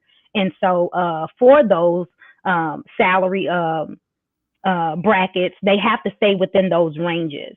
And so very, very seldom is there a little room for negotiation. If you hadn't noticed, Indeed, Glassdoor and things like that, companies are posting jobs. Some companies include their salary. If you do not include your salary, they put an approximate salary that may not even be what your institution or your company is paying. So that's how big pay transparency is becoming. And they're making it law that you have to start including these things. And so salary negotiations, where in the past it used to be, hey, let's not have this conversation now. I encourage it. Some companies encourage having the conversations. And if you're out there looking for a job, I encourage you to have that conversation, even in the interview. There's nothing wrong with you asking the hiring panel or the hiring manager, if they're in the interview, what do you have budgeted for this role? That's the question, not this is what I want to pay, because you put that on your application most often times. What do you expect to receive? Fill that blank in. Let people know what you're expecting. If it's too much for them, by all means, let them figure that out. But what I train my hiring managers to do, because we're a large institution, thousands of employees, thousands of HR managers, well, not HR managers, but managers in all across the departments, and we train them. Have those questions. We call it pre-screening. Pre-screen those individuals. If you find an ideal candidate, they have exactly what you need. And say, for instance, I've had one before. I was recently hiring and I wanted somebody on my team, and they were in a role and a company making 90. I think 90 or 95. I wasn't paying no more but 65. And so this me, ma'am, love your resume. See, you're doing exactly what we're doing over here. Yeah, I understand you're making about 90. I can't afford it. Yeah, this is as high as I can go. All right. Are you still interested? Because this is what we got to offer. And guess what I started doing? Selling the company. I started selling my company. I started selling the benefits we have to offer. I started selling the culture. I started selling my team. Started selling what we were doing, what we plan to do in the future. And she said, you know what? I am interested. And we interviewed her. I even let her meet with the chief HR officer. And this is what kicked her out the bucket. She got on the phone with the HR officer, human resource officer, asking, well, I was looking for more flexibility. So if I come in, because we work remote for a good bit of the week. So if I were to start my day and I just want to have time where I can take a break, feed the kid, jump back in, do this and do that. And my chief HR officer was like, what kind of flexibility was she looking for? I'm like, bro, she ain't tell me none of that when remote is flexibility. Yeah. It won't work. We said remote flexibility. We work between these hours, ma'am. I gave you that information. I even told you you had to come to campus at least one day a week. Now, where you come with this kind of flexibility? But had she not done that, guess what? I would have sold her that position, because by the time you calculate total compensation, what we pay in salary plus what we pay in benefits for our employees, you're pushing 90 just about, So, I mean, those things matter. So scam, if you're going into an interview, again, selling yourself, knowing your worth, and putting that out there and be candid. Hey, you know, my minimum is this, because we all have a budget we have to live by. Inflation is real, you know. So ain't no way I'm gonna go and waste my time interviewing for a position that I know ain't paying but 45, and I know my base just for me to keep my bills floating is gonna take me 70. We ain't having no conversation. Especially if you pre-screen me for that, and I say, hey, what do y'all have budgeted for this position? And you tell me you ain't got budgeted but 35. Oh, thank you for your time. I have to have at least 55 in order for me to have this conversation with you. It's no bueno, you know, and that avoids some of that confusion later, you know. So, Yeah. So definitely have those conversations. Yeah, Sugar Bomb, I am a professional in the real world. So I mean, this is a personal question, because like I don't plan on having kids until like about like, you know, a year or two from now. But the position is now like is that I'm trying to have my wife. She works remote, and like when I heard that question talking about flexibility with kids and everything, like she can definitely do my like job at remote. You know, unless you're not on camera or anything like that, and have kids or, you know, do whatever you can very flexible remote. But the thing is, I'm trying to be in a position where I'm like, I can like double my salary or so, or at least just get another extra, like maybe like 30 grand. So way that, you know, when she has, you know, when we have kids and everything, that should be set. So, but I just started this position right before college, like a month right before I graduated. So I just want to know when it's a position where I'm like, hey, I can, you know, challenge for a higher salary. Start leading from where you are. Don't wait for an opportunity for somebody to give you career advancement. This is another thing that we tell employees all the time. I'm a part of our Black Faculty and Staff Alliance at our university, and we've spoken a few times about professional development and career advancement, and even negotiating salary, pretty much selling yourself. Everybody gets an opportunity for an evaluation, right? Don't wait for your evaluation for your manager to tell you what they need from you or what they need from you to take you to the next level. Start doing that on your own. For some reason, people think that your supervisor is responsible for your career advancement. That belongs to you as an individual. Start building yourself out. Yes, it is. It's the responsibility of the supervisor to support you, but the responsibility. Oh, okay. I saw you shake your head in the wrong direction. Okay, Scam. We on the same page. Your supervisor and managers are to support you in your career development, but that responsibility is up to you. Don't wait for an opportunity to somebody to come say, hey, Scam, not Scam, Jedi, here's a project that I would like for you to take advantage of. Start finding ways to build yourself in the process, right? One of the things I like to do, I like to take a role in any role somebody put me in. I like to create my own role from it.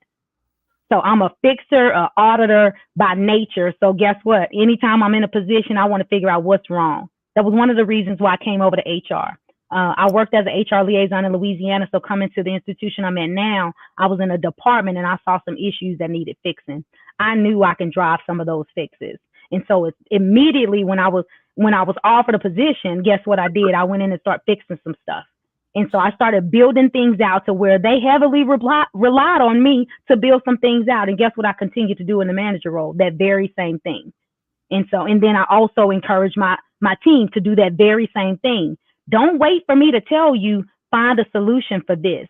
It's called a doctrine of completed task work. Anytime you come to me with an issue, when you bring me that issue, you better give me that issue, what history you found on that issue, a resolution you propose, and give me a couple ways forward. Then we'll have a conversation about it. Because I want you to be just as creative, just as innovative as I am as we create these processes or build upon what we already have. And so don't wait for somebody to help you get there. Start doing that from where you are. Lead from where you are. Start making yourself relevant. Oftentimes we shy away from being that person in the room. Sometimes you may have an answer to a question and you in the room like, these people smarter than me. I better not say nothing. You never know. Right? Yeah, I think the part of being like, hey, Jeff, let me cover. I see some real good comments posted in the chat. One person was talking about salary negotiation. It is something they should be teaching in college and at younger ages how to have a conversation, and they're not. But we also have the information age. There's YouTube, there's resources. LinkedIn Learning, Precipio, Academic Impressions, all of these opportunities for you to jump in and kind of start building up on yourself. Yeah, another one is with telework. You can have a conversation to ask about telework. Does it exist? Do you offer it? How does it work? What you never want to do is talk about chasing the kids down in the living room while you're working. If somebody ever mentioned childcare telework, I'm not hiring them because they're already telling me they're not going to work. That they already have another motive in mind for teleworking. Yep. Not versus, hey, dropping off and picking up or managing a household, or y'all kind of get where I'm going. Yeah. But you can ask about advancement opportunities, but you don't want to ask it as if you don't even want to work there. You just want to get there, get the money, and get the hell up out and move up to the be a CEO in 2 weeks. They're gonna smell you coming from a mile away. You didn't listen to nothing they were saying when they were talking. So tell me about the advancement. Tell me about, because I want my MBA, I want my master's, my PhD. Do y'all pay for this? You don't want to work. You don't want to work there. You just want their stuff and to get out of there. And you're gonna be sitting at the desk studying for your MBA instead of doing the work. They smell you from a mile away. Yeah. But there's the ways to ask the good conversations. There's a way to have the good conversation, ask the good questions, and there are ways not to, because they're gonna smell. Yeah. They've seen this time and time and time again. The reason they hired you is because the last person got fired because they had their physics book on their desk. Don't come in there sounding like them. And I would encourage you to ask those questions about remote work flexibility. But like Scam is saying, be mindful how you ask. It's okay to ask, do you allow for remote work flexibility? What does that look like? Because in some supervisors' perspective, it looks different. You got some managers that think remote work is you get 1 day to work remotely. Or you working remotely as if, in fact, you take off sick. You can take your laptop home so you can still work for them. Like, that's not remote work, right? And so remote work is actually having an opportunity to where you're in a remote location away from the office, but have access to the same tools in which you were in the office to continue working or to do that work or that job. And so it's good to have an understanding of what you're looking for.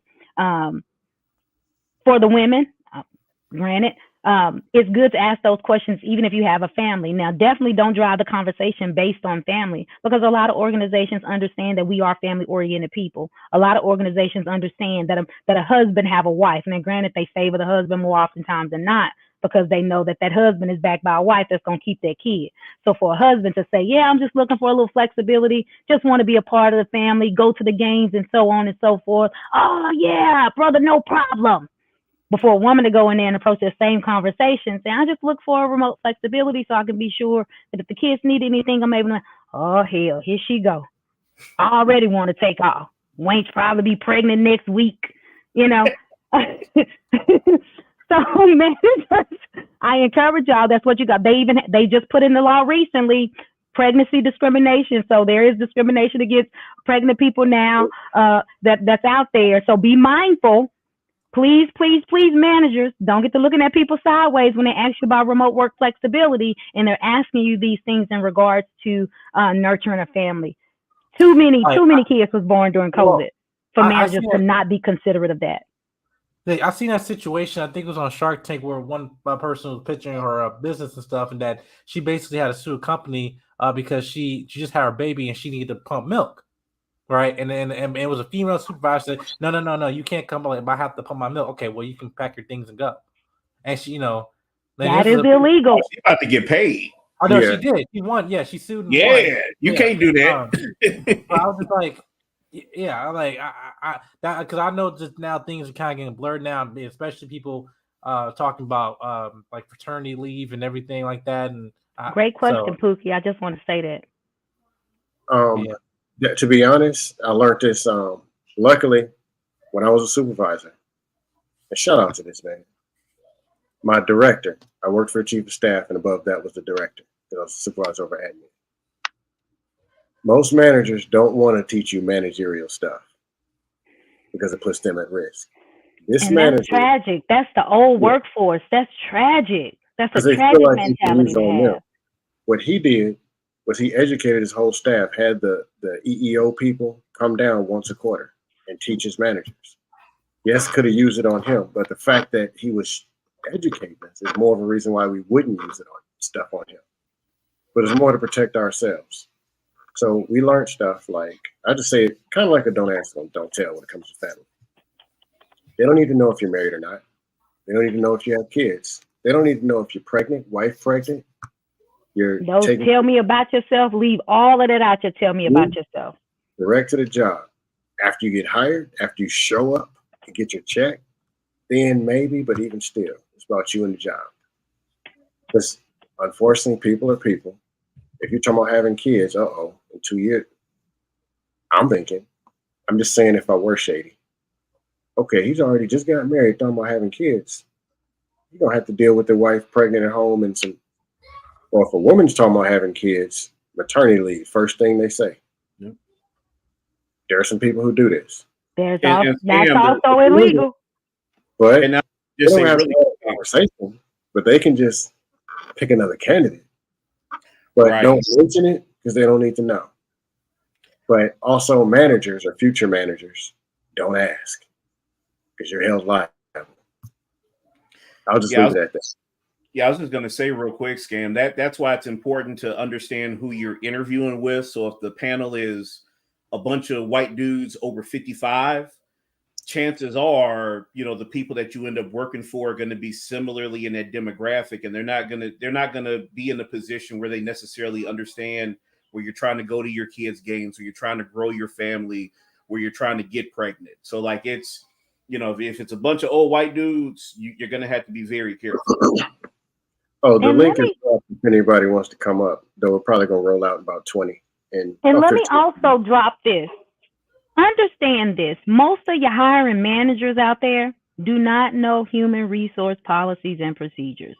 They know the job in which they are hiring you for. They know the job in which they're conducting on your team. Okay? All right? So, understand that going in. So a lot of these questions, were if they're starting to ask questions, personal questions about your family. Tell me about your family. Do you have a family? Tell me about this. Those are questions that should not be asked in an interview at all, right? All the questions that you're going to be asked should be pertaining to the job, pertaining to your skills, your ability, your education, related to that job itself. Every once in a while, you may get those filler questions that's off the wall. Like once I was asked a question in an interview, if I were a shoe, what part of the shoe I would be? I thought it was a bullshit question. But at the end of the day, it was a question to kind of understand your process and your thinking. And so they had different parts of the shoe in which they were assessing your response. I picked the laces because I'm the one that holds a lot of things together.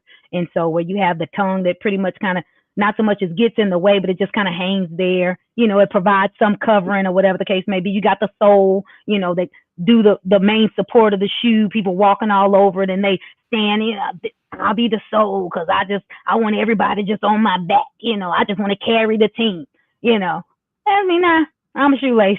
I just want to pull everything together, tie it in a nice little bow, just be all cute, because it goes back to the command in me. I can tell people what to do, how to do to get on board to make this whole thing. I don't know. What, Scam? Hey, Scam, real quick, can we comment? No, let me do the dust of look. You talking about this comment? Women in leadership are the worst. Yeah, I can't. I said it in the chat. I can't vibe with that. I've had women champion me and help me get to where I am in my career. So I exactly, literally, the institution I'm at, my whole team just about is chief HR officer, directors, managers, all are women. We are leading the nation in some of the stuff that we're building and creating right now. We're being shouted out in Cooper HR and all kind of other panels because we're rocking out. And so it depends on where you're at and who you're leading, right?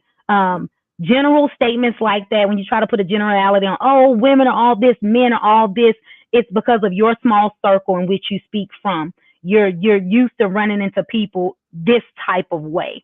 But I guarantee you, if you ever step outside your box, if you ever step outside your community, if you ever step outside your comfort zone, you will run across some really amazing people, both men and women in leadership, that are just true rock stars in what they do. Granted, do you have some highly emotional women out there? Of course, we're women. That's what we do. You know, we are emotional people. Will you find a few of us that lead from those emotions? Yes, you will, but you'll also find it in men as well. Just like that example that was just given a few moments ago. You find a panel of all white males over 50, 55, emotionally, mentally, they can't process remote work, flexibility, why you worried about pay, and so other things, right? All they thinking about is this job. Can you do the job, and can you fit in our team, the bro code, so to speak? Those are emotions. And most men gonna say, oh, that's out of respect. That's emotions. Okay.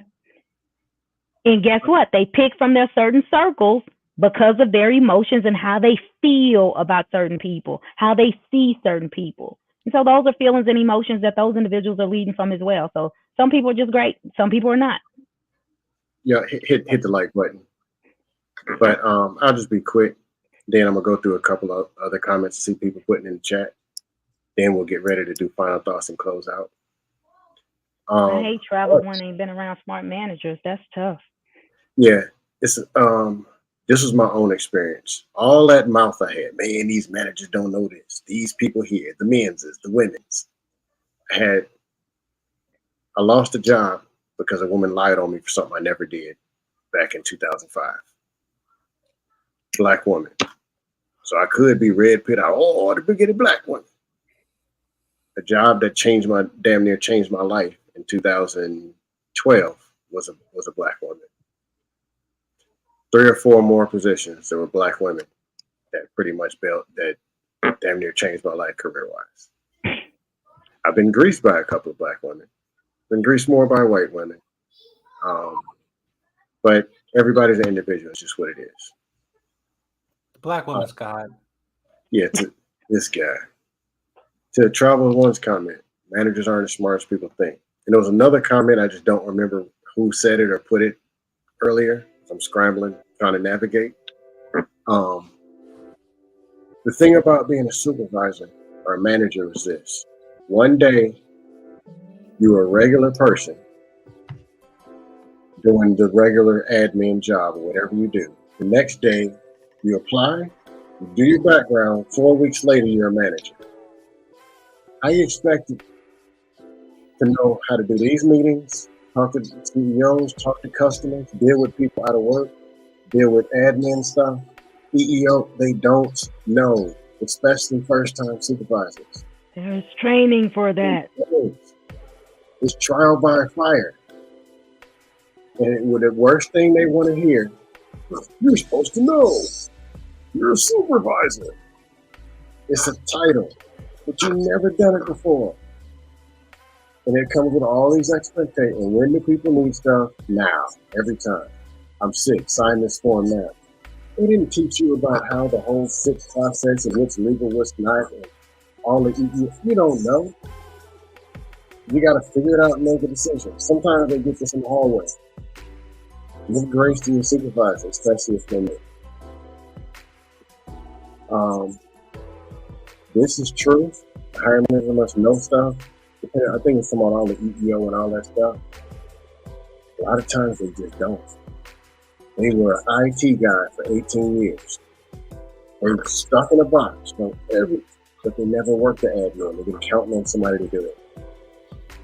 Iron colleagues, they don't know what that is. They don't want to know. Yes, they can get better with that, but don't expect them to be a master of everything just because they hold that title.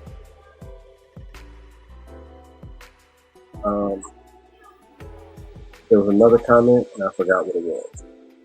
But here's what we're going to do. We're going to go around. Go about 3 or 4 minutes on a final thought. I'll go last and close out. But take your time, not a quick 60 seconds. I'll start with Jedi Mike. Final thoughts on the topic, interviewing, anything connected with mastering the interview. What you got? Anything you train, you get good at. I don't care. You have to talk to yourself in the mirror, talk to your spouse at home, or be on a phone call and talk to a friend and try to challenge and ask for constructive criticism. If anything, be your worst critic, to way that to a point where no one you basically can have a question that come unexpected. Yeah, some people can throw some curveballs because now there's so many times in the workplace. Again, some of the questions are predictable. So again, to be adaptable and responding in the right way. But again, how you communicate, especially how you communicate regarding to conflict. This is just a note on your personal life. You can't deal conflict at home or out in the real world. How are you gonna deal conflict in the workplace? So again, just also understand that we're in the digital world. Everything's recorded and everything's traced. So be careful of the image you're putting out there on social media. Because when you think your supervisor, the person hiring you don't know, they already know. But again, as someone younger, got college, and for interviewing is for young people, just trying to go get a job and just have a starting point. Again, don't sell your degree, you sell yourself, but make sure that yourself is someone that you want to hire. I'll leave it at that. Cool. Shout out to Jedi Mike. Drop your link in the chat. Probably. And I'm gonna keep congratulating on the marriage too. Not gonna stop. Make it work. Yeah, I do my best. Young professional. Next time we see him, he's gonna be a manager. Then we're gonna fire him. That's you. Thanks for coming through. Mm-hmm. Easy Money Jones. Yeah, I'll make this quick. And this was the point I wanted to make a little bit earlier. Know your worth. Before you start your job search, get a list together of what it is that you want in a job. And, this is, obviously for people that are a little bit, more senior or tenured in their careers. But ultimately put together a list of the money that you want, the type of position you want, and where you see that position taking you in the next 2 to 5 years. And that way, where you're starting from is a good foundation of, okay, if this job doesn't have these things, I'm not even going to entertain the job and waste each other's time. So know your worth, study the job market, study the region and the job pay for where you are, because a lot of these jobs are looking to underpay you. And if you can't be your own best advocate, then you cannot expect for someone else to advocate on your behalf, word to the panel. So know your worth, study the market, and don't be afraid to ask or demand what you want. And just really quick, my very first job out of college, I didn't negotiate with the company that I eventually went with. And I later found out that I was paid $15,000 a year less than my counterpart. And that taught me right there that I needed to advocate for myself so that I can go and get the money that I want, to where today, the job that I have now, I went in and I told them I have to have this number and you guys need to make that happen. And they told me that's at the top of our pay range, Mr. Jones. So it's going to be very difficult for us. But what they did was they gave me a number that was a little bit in the range, and then they gave me a sign-on bonus to make up for it. And then once I got in the role, now I'm at my number. So don't be afraid to ask for what you want. And I'll say this, and I think I can curse here. Don't take no shit off these people, man. They got the money. I'm out. Shout out to Easy Money Jones. Hey, I appreciate you coming through. And appreciate you. Telling the ins and outs. And you say you've been in this business 20 years. HR manager, hiring, interviewing, the whole nine. Resumes, the whole nine. Sometime later, I'll probably do a part 2 of some formative. Be great if we can have you back. As well as always, you too. Brother. Always, brother. Take care. And Queen, Smiley, pleasure to meet you. Dust. All right, be around in these streets. Dust, exactly. Queen Smiley, what's going on in these interviewing streets? Oh man. Again, apologies for tuning in just a little bit late. So I'll probably echo some of the things that took place in the beginning of the show. So I'm Queen Smiley. I'm an HR manager. I'm a certified HR professional, certified recruiter. I've been working in HR for several years now. Interviewing is super important to secure your next step in regards to your professional career. I echo everything Mr. Jones just said on his way out. Know yourself, know your worth, and be ready to advocate for yourself. But when it comes to interviewing, know the company, like I mentioned earlier. Know where you're going to apply. Know what you're up against when you go. You're going to get those basic questions generically. Tell me your strengths, your weakness. Tell me about a time. Those situational questions, things like that. You're going to get those. Be prepared for those. You should already have an answer in mind for those, because those are questions you're going to face regardless of where you go in the professional setting. But most importantly, know the role in which you apply and what it takes to be successful in that role, because those are the answers to the questions that the managers are truly going to be tuned into. In regards to that particular role, those skills that are necessary, be able to articulate those. It should never be an opportunity where you go apply for an IT role and they ask you an IT question. You say, I don't know the answer to that. So be prepared to answer those questions legitimately. Definitely always dress professionally, dress nice. Again, know the setting in which you're going into. Be confident, smile, know your worth. If you're not a good interviewee, practice with somebody. There's tons of professional development that's out there that's free. YouTube videos are free. LinkedIn Learning is free. A lot of those videos that are out there to kind of help you get where you are. Even salary negotiations, they have some out there for just those things. So definitely get out there. And again, I encourage y'all, do not wait on your manager or your supervisor to set you up for success in regards to your career. That's your responsibility. I hope that each and every one of y'all have an opportunity at some point in your life or another to have a really great supervisor or manager that pours into you. Also, last but not least, at the end of that interview, ask those questions to where you would make yourself relevant in that interview. Ask questions about the company, what they're expecting, what does success look like for them. If there is a high turnover, why?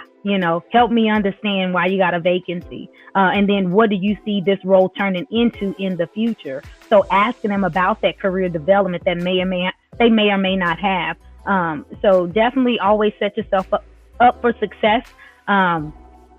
I'm out there. I ain't saying I'm on YouTube and all of that, but I'm definitely on Instagram and things like that. Queen Smiley _rules. You can find me. If you have a quick question, I'll answer a quick question. But time is money. So if you need me to help practice, let me know. I got you. Shout out to Queen Smiley. Another professional female, positive attitude, Black female in the industry doing big things. Hopefully she can help change the narrative for something where the person had a bad experience working with the female. Hopefully she can be an assistant. And my people know her. She's a solid person. Good character. Yeah, seriously. If y'all got a question, hit me up in my DM. I can help y'all answer some questions or give y'all some good insight on what to expect, what to do, how to move forward, especially in regards to if you plan on changing your career path. I can give you a few tips on that too. So blessings to each and every one of y'all. Shout out to the chat. If you hadn't hit the like button yet, you are fired. Yeah, and you owe me money. If you want to reach out to Coach, you got to pay me first. Can't go to her direct. Support the show. You see the Cash App scrolling at the bottom. $ Dustopia. Yeah. I'm out. And shout out to the Dusters here. See you around in these YouTube streets, Queen Smiley. Later, bro. Ladies and gentlemen, we can do different things. We can clown and roast, we can troll, we can dust and crush, we can do all that. But in the beginning of the day, we have to make sure our business is handled as individuals. Take care of your body. You see the pull-up bar behind me? I got a rowing machine. If not, you got a floor. You can do some push-ups with us. You can drink that. Do the things that you can do before you're worried about the things that you can't. Handle your business first. Work on your attitude and your mind. This also going to carry into the things. Work on your communication. Be a better listener. A better version of a better person. Work on your character. Work on yourself. And when you finish, keep working on yourself. then you can be more productive and work on the people who are around you. Networking is a skill, interviewing is a skill, prior to becoming the productive person that you want to be. You have help.